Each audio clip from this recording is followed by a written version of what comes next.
How are you? I hope you all are fine. So, as usual, I am your history and polity teacher, Astik Ghosh. I am here with 6 years of experience in teaching these subjects. So, today it's our fourth chapter. We already have completed the other three. If you have not watched them yet, go to the channel, go to the playlist, you will find every lecture there. So, today we are starting with our fourth chapter, Directive Principle of State Policy. So, my friends, there were certain provisions and certain parts of a constitution which were very important. Those were like of the backbone of our nation, our democracy, our republic. And directive principle of state policy is one of them. It is as it is saying, as it is told, it is the direction to the state, to the executive, to the political figures that's how our nation should be governed. So, what is directive principle, my friends? Directive principle is a provision in the constitution. To be precise, it is in one of the important structure of the constitution, fundamental rights. Maybe it's the second most important thing in our constitution. So let's discuss about it. In our constitution, there are many parts, as we know. Like in third part, we get the fundamental rights, and in the fourth part of the constitution, we get our directive principle of state policy. Directive principle state policy is nothing but a clear-cut guidance to our rulers, to the lawmakers, that this kind of things should be in our state policy, and those were not the thing that could have been included in the fundamental rights. So, directive principle in certain sense is a kind of way of our founding father who created this nation learn to make us learn how our nation should look like. সুতরাং directive principle পলিসিতে তোমরা দেখতে পাবে যে আমাদের যারা করেছিল, যারা কনস্টিটিউশনটা এনেছিল, তারা চেয়েছিল যে কিভাবে আমাদের দেশটা শাসন করা যায়, কিভাবে লস গুলো আসবে, কিভাবে লিগ্যালিটিস গুলো আসবে, সেটাই এই ডাইরেক্টিভ প্রিন্সিপাল পলিসিতে রয়েছে। এবার এগুলো কিভাবে এফেক্ট করে? First thing, directive principle in the fourth part from article 36 to 51. Not less than 15 articles, more than 15 articles. These articles talk about what is directive principle policy and what kind of laws should we make. এই 36 থেকে 51তম যে article গুলো রয়েছে আমাদের, সেই আর্টিকেলের উপর ভিত্তি করে যেটা হচ্ছে, তার মাধ্যমে আমাদের বোঝা যাচ্ছে যে কিভাবে কোন কোন ল, কোন কোন লিগ্যালিটি আসবে। এবার ডাইরেক্টিভ প্রিন্সিপাল স্টেট পলিসির একটা খুব গুরুত্বপূর্ণ বিষয় হলো দেয়ার আর সার্টেন আইডিওলজিস। কিছু কিছু আইডিওলজিসের মাধ্যমেই directive principle of state policy গুলো এসেছিল। One of this is obviously economic policy. So what is economic policy of directive state policy? That's the thing that we are going to discuss. At first, you have to understand adequate means of livelihood to all. So, my friends, India was a colony to the British, so it was totally exploited. People did not have adequate means of livelihood. মানুষের কাছে সেই আর্থিক অবস্থাটা ছিল না যে তারা তাদের জীবনটাকে ঠিকভাবে চালাতে পারে, বা ঠিকভাবে they can get food, they can get the necessary amenities. That was not the situation. So our founding fathers wanted to ensure it that everyone gets livelihood. Next, distribution of material resources to all. So think, my friend, there is a huge amount of resource in our nation, but certain people are getting everything. Is it right? Obviously it's not right. So what should happen? Everyone should get the share of the resources of this land. That's what it talks about. The third one is no concentration of wealth. So you can't create monopoly. A company can't create monopoly. Like you found a fan company, for say. A fan company can't create a monopoly. There should be another companies who will compete in the market. সম্পূর্ণরূপে বাজারে কোনো একটা company থাকবে, এটা কখনোই আমাদের constitution অনুযায়ী সঠিক নয়। Then you find equal pay for equal work. It's a great thing that there is if you see, in when our nation was not independent, it was under the colonial rule, there was very much bias against certain caste, certain creed, and obviously the gender bias.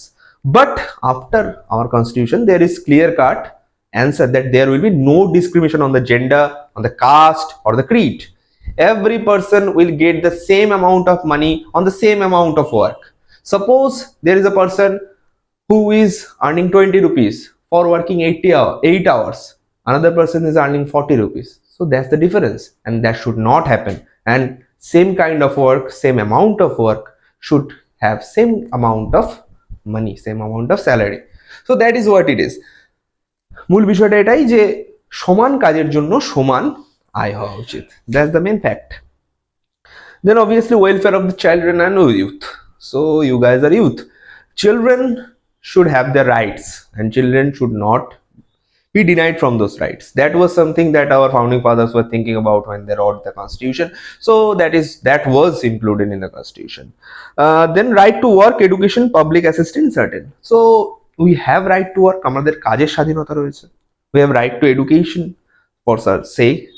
There is obviously prohibition for just and human condition of work and maternity leave. So a company, an organization cannot misuse its power on their employee. Employees should not be abused, and they should have material relief, maternal reliefs. They should have certain amounts of leaves on the year. So that's what it is. Then obviously provision for just living wage workers and etc. Partition of works in management of industries. So a company, you set up a company, but there is no participation of the workers in the company. That is the wrong thing. তুমি একটা company তৈরি করলে সে কোম্পানির ক্ষেত্রে কোনো participation নেই তোমাদের ওয়ার্কারদের, সেটা একদমই সঠিক হতে পারে না। So there should be some kind of participation of them. That what is say in the directive principle of state policy. So those were the economic policies, my friend. Economic policies in a thing that the nation was very divided, it was very backward, poverty, illiteracy. So those kind of things were mainly for economic reasons. The economy was the main primary thing there. So economy was the primary kind of viewpoint for our founding fathers. এর জন্যই অর্থনৈতিক বিষয়গুলোকে এইভাবে আলোচনা করা হয়েছে যে সংবিধান এগুলো রাখতে হবে, কনস্টিটিউশন এগুলো রাখতে হবে, they will work out like this. That's the point of economic policy. That is the first ideology of a directive principle of state policy, but there are others also, but that is the most important. And after that comes with Gandhian policy in our constitution. So after the economic part, there is another ideology what kind of dictated our founding fathers to create the directive principle of state policy. It was nothing but Gandhian policy, Gandhian principle of life, ideologies, economy. So as you know that Gandhi was a great figure.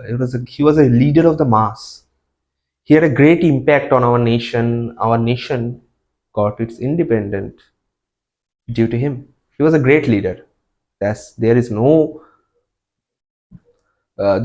doubt about it. He was a great. So there was kind of ideology that he had. He was not like a mango people, Aam Aadmi. He was not Aam Aadmi. He was different. So he had certain ideas which was very rebellious, which was very different, which was kind of not found in any other ideology at that time of history. So, and he was the greatest leader of our nation had ever had. So our founding fathers were bound to get those ideas in our constitution. And so the Gandhi was there in the constitution. Gandhi's ideas were in the constitution, though he never seated on the seats of the constitution assembly. He did not write the laws, he did not write the constitution, but in every part of the constitution there was some parts of Gandhi খুবই গুরুত্বপূর্ণ ছিল, সেটাই হলো তার কারণ। So what was Gandhian policy that was included in our directive principle of state policy? That's the question. So at first you have to understand the organization of village panchayats. Panchayat system, like my friend, there is panchayat system, you know, in the rural areas there are panchayats which got elected by the locals, and there are some executives who run the system. So the idea of panchayat came from Gandhi. Before that, panchayat idea was not there, and it is not in any other nation in the world. It is only in India there we found a political system called panchayat.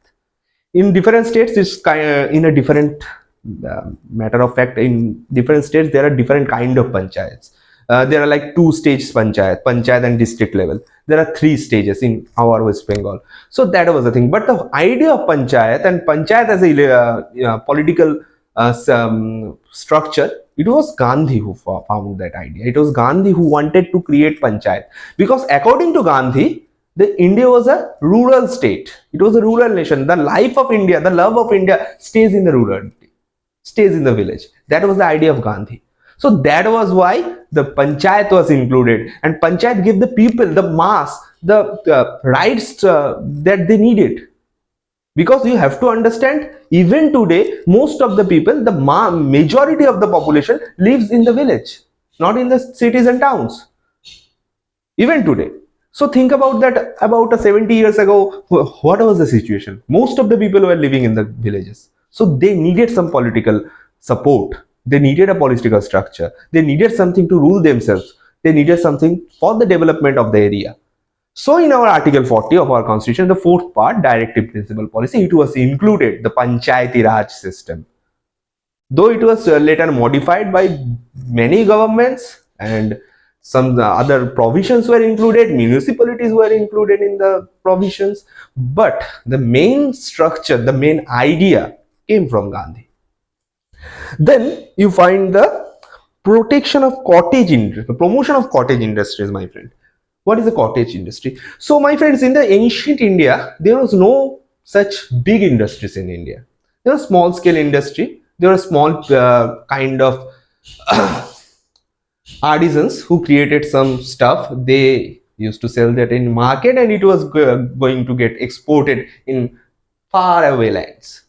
There was not a system like a huge factory or something. But don't underestimate it as it is a small scale industry. It was a huge industry. There were thousands and lakhs of people who were working in it. So that was a huge thing. And after the Britishers came, they kind of destroyed this system. Lakhs of people died due to it. The famines of Bengal, everyone knows that. So what happened? Gandhi wanted to recreate that structure, recreate that kind of life that ancient India had. So it was that thought which created the protection of small scale industries, the artisans, and it was included in our constitution in the directive principle of state policy, and state was directed to make some laws to protect them. Then comes provision of free and compulsory education for the children. It was in Article 45 actually that provision of free education for the children first came. It was later made a fundamental right, but at first it was a directive principle of state policy, and our nation, our forefathers wanted our children, the next generation, should have that chance to get free education. That was the primary thought, because there was a huge poverty, and it was it is impossible to develop without education. You need the primary education. But at that point of time, India did not have that means to create a universal education system. So they wanted later governments to give the people their right of education. শিক্ষাগত যোগ্যতার অধিকার যেটাকে আমরা বলতে পারি. Promotion of educational and economical interest of scheduled caste, scheduled tribe, and other weaker section. So my friends, when India was in colonial rule, the people of scheduled caste, scheduled tribes, other weaker sections, they were very much dominated. They were misused. They were dominated by the upper caste and the Britishers. So it was very hard for them after independence to become great and get what they always deserved. So our founding fathers thought that they should have that chance to really get their potential. So in what it was Article 46 that was included in our constitution to give them that chance and make laws. After that, we'll go to duty of state, raise level of nutrition, standard of living, and improve public health. It is in Article 47. Prohibition of intoxicating drinks like alcohol and drugs in Article 47. Organization of agriculture and animal husbandry. It was Article 48. And principle of promotion of environment and monuments. That is another part, obviously. But until just 47 article, these are the things that you should memorize in that way, that what it says and what is that article. You don't need to go through in it and know everything about it. You just need it. So another thing that was included in directive principle for state policy, it was principle of protection of environment and our wildlife. So India was an ancient civilization, my friends, and from the very past, from very antiquity, it was that we kind of loved our environment, we kind of loved our animals, the wildlife. You know about Gautam Buddha, how he created Buddhism. It was very tolerant of everything, and they were very loving towards nature and animals. That was the thing. And so it is bound to happen that Indians, the India of today, the people of today should also follow that. And the founding fathers thought also that same thing. And they knew that at that point of time, India was not economically that strong that you can make very strong laws about it. You can't punish people. People were dying of no food. They were destroying forest for living. At that point, it was necessary to live. But now it is not that. So that was the thing that the founding fathers thought, and they make the provision to make it happen. There are certain articles in that section that we have to memorize, and you will able to write it in your examination. The article you should mainly memorize, that is article 49, what says the protection of monuments, places of object of national importance, like our great monuments, Taj Mahal for say, Lal Killa for say, the Red Fort. So those are the monuments that makes India great. Tourists come for them, and it's about our national pride. So they should get protected. And founding fathers wanted that, so created 49, and later governments make laws on it. Then you will have to remember the 39A, equal justice and free legal aid.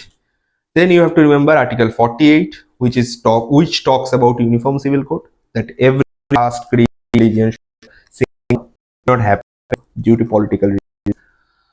Then you have to remember separation of executive and judiciary. It's a very important thing. No, executive is someone who has political power, who has power of government. Judiciary is different. They make laws. They judge the laws. They kind of give us our freedom and all. So they can't. These two powers can't get in one hand. That is very dangerous. So it was divided into parts.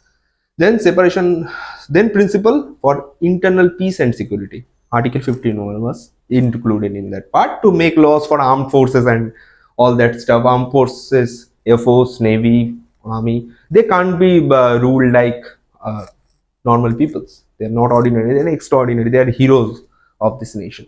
So there are certain provision for them, and there's some other things. So Article 15.1 was included.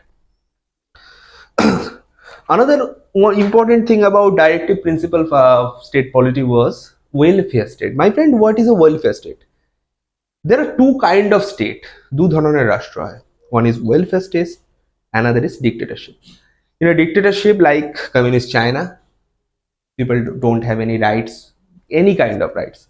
But in a welfare state like India, we have rights. We have freedom of speech, we have freedom of life, we have freedom of work, this kind of stuffs. So that was why it was included in the policy, and throughout the constitution, if you read it very thoroughly, you will see the policy is very prominent, and founding fathers tried very much their best to make the India a welfare state. So my friends, we have already came almost at the end. There are certain just social policies like, but one part is very important, is directive principles and fundamental rights. What are difference? So there are certain difference that you should know for your examination. There are many differences in fundamental rights and directive principle of state policy. First is fundamental rights in the part 3 of the constitution, while directive principle of state policy in the part 4. Fundamental duties are justiciable. Directive principle of state policy, those articles are non-justiciable. You have to make laws to make them justiciable. Then is obviously fundamental rights are for all the citizens. Directive principle of state policy is a government can make certain laws for the certain community, certain creed, certain caste, that kind of stuff.